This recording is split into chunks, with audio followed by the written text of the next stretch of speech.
강선우 여성가족부 장관 후보자와 관련된 논란입니다.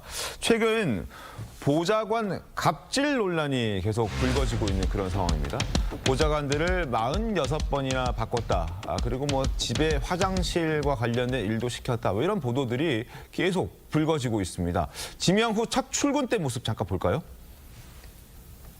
차별 또는 역차별을 받지 않도록 경도되지 않은 시선으로 살피겠습니다. 우리 사회의 편견과 갈등이 대한민국의 성장 추동력을 발목 잡지 않도록 그것들을 조정하고 때로는 결단을 하겠습니다. 책임은 오롯이 제가 지겠습니다.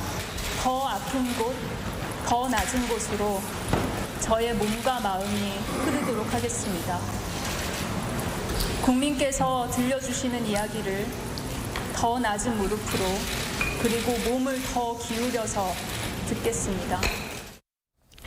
자, 공손하고 또 정중하게 약자의 편에 서겠다고 말하는 모습이 인상적이었는데, 그런데 실제 이 강선우 후보자의 여러 가지 내용들을 확인해 봤더니 저 멘트와는 전혀 다른 행동들을 그동안 보여왔던 게 최근 보도를 통해서 확인이 됐습니다. 화면 함께 볼까요?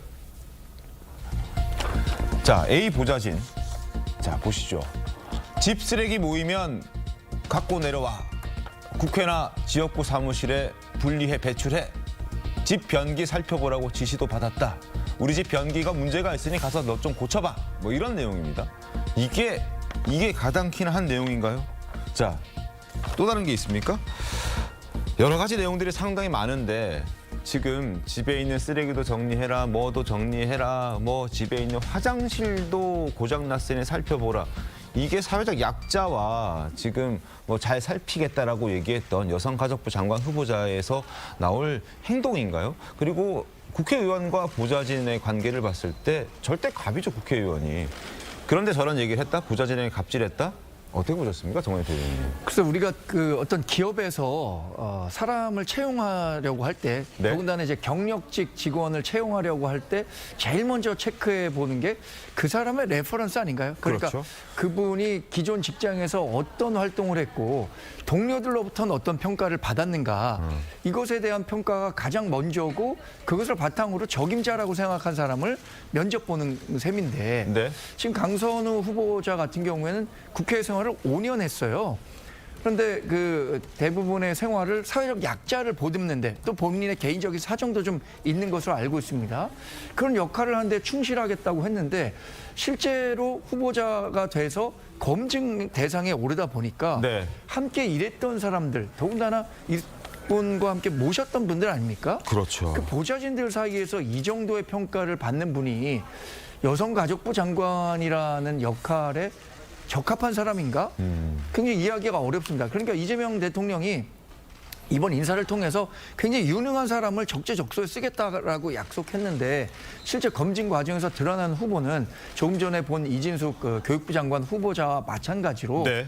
이분이 과연 여성부 장관에 적합한 사람인가, 이런 것들에 대해서 조금 더, 아무리 인수위원회가 없고 지금 민정수석이 임명된 지가 얼마 되지 않았다고 하더라도 네. 이런 부분들은 사전에 검증이 됐었어야죠. 그러니까요.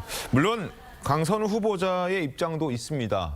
강선우 후보자의 입장을 보면 집에 가사 도우미가 있기 때문에 보좌진에게 집안 일을 시킬 필요가 없다라는 입장. 그리고 비대 문제로 집이 물바다가 돼 있다라고 말을 한 적은 있지만 변기 수리를 부탁한 적은 없다라는 해명을 내놓긴 했는데, 그러나 전 보좌관의 주장에 따르면 비대 수리를 시켰고 여러 가지 집안일도 떠넘겼다라는 겁니다. 김상희 평론가 어떻게 보셨습니까? 제가 보좌관을 오래 했죠. 그렇죠. 네, 보좌관의 위치는 의원 면직이라는 제도가 있기 때문에 네. 해고를 할 때 어떤 사정을 봐주지 않고 해고를 시킬 수 있는 제도를 가지고 있어요. 그래서 본인이 모시는 국회의원은 사실상의 생사 여탈권을 가지고 있다라고 표현되기도 합니다. 그만큼 슈퍼갑이다는 슈퍼갑이죠. 말씀하시는 그래서 거죠. 보좌진이 나와서도 네. 다시 국회 보좌진으로 일을 하려고 한다면 그 본인이 같이 일했던 국회의원한테 그 비판적인 이야기를 꺼내기가 어려워요. 아하. 그런데 한 명도 아니고 여러 명이 언론에 이렇게 얘기를 했다는 것은 네. 문제가 있기는 있는 겁니다. 그 부분은. 그래서 그런 부분은 우리 강선우 후보자가 보좌진들과 어떤 오해가 있는지 네. 잘 풀 필요성이 있는 거 아닌가. 왜냐하면 지금 이것이 뭐 증거가 있지는 않을 거 아니에요. 네. 그 서로 이제 의견이 엇갈리는 건데 그렇지만 국민 정서상 네. 힘을 가진 사람이 그 힘에 어떤 귀속돼 있는 사람에게 갑질을 한 것처럼 보인다라면 다른 어떤 법적인 윤리적인 문제보다도 더 국민 정서상 좋지 않을 수도 있기 때문에 잘 해결할 수 있는 방안을 모색해 보기를 저는 뭐 권고합니다. 예. 그리고 김상희 평론가님 짧게 그 보좌관 생활 오래 해보셨으니까 그 6년 동안 51명의 보좌관을 채용하고 네. 46명의 보좌관을 면직했다. 네. 요건 어떻게 봐야 됩니까? 그러니까 만약에 그렇게 많이 보좌진을 바꾸는 의원이 있다면 네. 보좌진들 중에서 능력 있는 사람은요 또 거기 안 가요. 왜냐하면 그 소문이 이미 돌거든요. 그렇죠. 그래서 거기 저 방 가면 안 돼. 가면은 그 방 가면은 나도 정말 웬만한 마음을 먹지 않으면 네. 뭐 어떤 고난이든 견뎌낼 마음이나 절박함이 없다면 다른 데를 선택을 스스로 하죠. 그래서 그런 평판과 이미지를 가지는 것을 의원들이 되게 경계하고 부담스러워합니다. 그런데 저렇게 많이 이렇게 교체를 했다면 그 부분에 대해서는 그렇지 앞으로는 의정 생활을 만약에 계속 하신다면 그렇지 않은 이미지를 좀 구축할 필요는 확실히 있겠다 이런 생각이 드네요. 그렇죠.